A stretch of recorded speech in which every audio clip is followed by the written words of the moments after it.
আজকে বানাবো রাখি স্পেশাল কোকোনাট রোল সুইচ। খেতে কিন্তু দারুণ হয়, আপনারা বানিয়ে দেখবেন। নিয়ে নিচ্ছি 1 cup coconut powder, 1 cup sugar powder, 1 cup milk powder দিয়ে ভালো করে সবগুলো মিশিয়ে নেব। দেখো মিশিয়ে নিচ্ছি। এর মধ্যে এবার দেব দুধ, অল্প অল্প করে দিয়ে মেখে নেব। মাখা হয়ে গেছে, এবার দুটো ভাগে ভাগ করে নিচ্ছি। দুটো ভাগে ভাগ করে নেওয়ার পর এক টুকরো রেখে দেবো একটি প্লেটে, আর একটি মধ্যে দিয়ে দেব ফুড কালার, দিয়ে এটাকে ভালো করে মেখে নেব। মেখে নিয়েছি। এবার একটি বেলনির মধ্যে দিয়ে রুটির মতো গোল গোল করে বেলে নেব।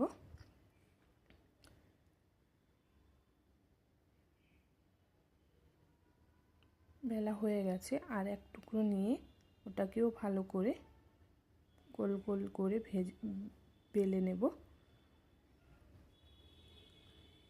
এবার একটি কয়েল পেপার নিয়ে দুটোকে পরপর দিয়ে দেব, দিয়ে রাউন্ড করে নেব।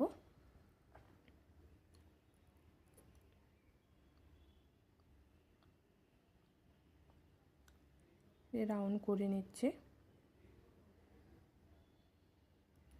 হয়ে গেছে আমার রাউন্ড করা। এরপর একটি প্লেটের মধ্যে নিয়ে ফ্রিজের মধ্যে রেখে দেব 30 মিনিট। 30 মিনিট পর ফ্রিজ থেকে বার করে কয়েল পেপারটাকে খুলে নেব। খুলে নিয়ে একটু লম্বা শেপ নিয়ে নিয়েছি। এবার একটি ছুরি দিয়ে কেটে নেব, পিস করে নেব।